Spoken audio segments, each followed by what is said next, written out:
Lawmakers from both parties bracing for a showdown in Congress this week after President Trump began military strikes on Iran.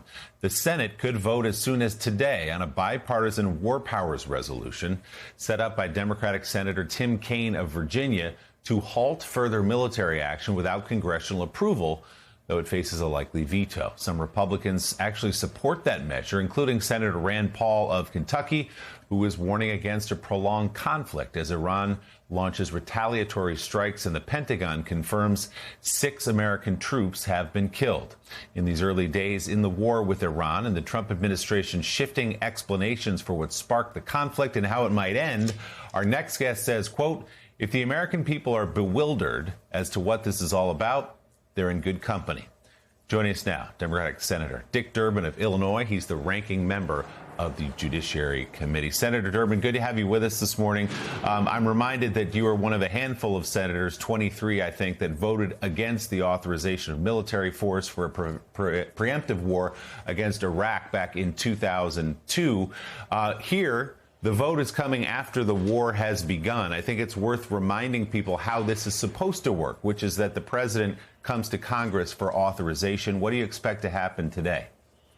Well, I think that there's a good chance that Tim Kaine's proposal is going to pass, but it's a very, very close vote. If you look at what is supposed to happen, unless the president is protecting the United States from imminent attack, there's supposed to be a process by which he appeals to the American people for the beginning of a war. That process in Article 1 says through members of Congress there's a vote before there's any declaration of war. This president is totally ignoring it. Try to follow, if you will, the different explanations for this war that we've received in the past 3.5 days. First, we were going to stop the development of a nuclear weapon. Then there was regime change. Then there were ballistic missiles. Now there is some scenario involving Bibi Netanyahu and Israel taking the first step, and we wanted to be part of it. I can't understand why we're viewing this as a necessity. It is a war of choice. Senator, looking back at the Iraq War, do you think there is any linkage between the failure to make a coherent case for military action of the kind that we've seen over the last 3 days and that we saw 20 years ago, and the actual outcomes of that military action on the ground? In other words, if you don't have a clear rationale, are you potentially undermining your chances of military success? Don't forget the supreme embarrassment of the Iraq situation. Why did we invade? Weapons of mass destruction.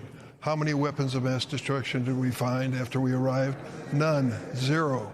Statements were made publicly by the president and vice president and by the Secretary of State at the United Nations that weapons of mass destruction threatening our allies and the United States were the reason for the invasion.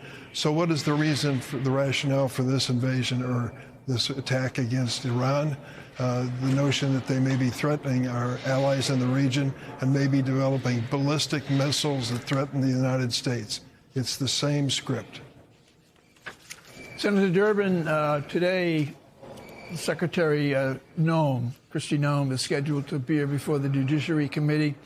I'm wondering if you can ascertain or try and find out from her exactly how much money was spent to individual potential recruits to ICE. $50,000, I'm told, were offered as bonuses to many of them. How much money in total was spent, what their training was, and why no one has cooperated with the Minneapolis Police Department in a homicide case. Legitimate question. And when I talk to mayors and officials in my home state on the hiring of new police officers, they tell us it takes a year to prepare them for the responsibilities they face. What we have with these ICE and CBP agents is a hurry-up 47-day training period. Why 47 days? Because Donald Trump is the 47th president. They said as much. And you think to yourself, no wonder when they're confronted in the streets by basic situations of protesters, they overreact with tear gas and pepper sprays and even worse.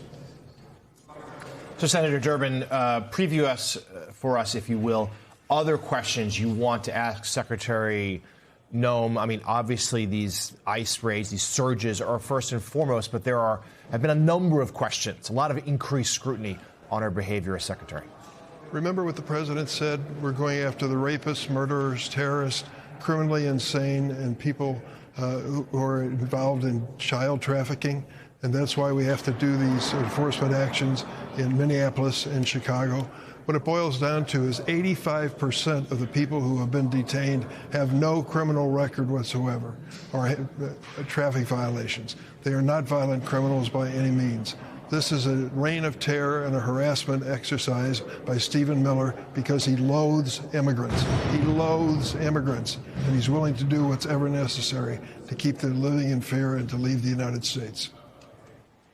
So, Senator, will also these detention centers that many are describing the conditions inside them as absolutely horrific and using a very different word for them than detention center. But they're trying to build them. They've already built some. There's not a lot of access inside them to understand what's going on, who's in there. It's hard to track people down. It's riddled with confusion. Will the issue of these detention centers come up and the building of more of them? Absolutely, and it should. It is outrageous what is happening to those who are detained. Remember, many of these centers are designed to be twice as large as any federal prison. They are warehousing people and children in a situation that is dangerous to their safety and to their health. People have been killed in these centers. Children have been seriously ill without adequate medical care. It is an embarrassment to the United States that we would do such a thing. We've given more money to Kristi Noem and DHS than we gave to the United States Marine Corps. Think about that for a second. And they're washing money, and they have all of these funds that they're using and abusing the people that are their targets.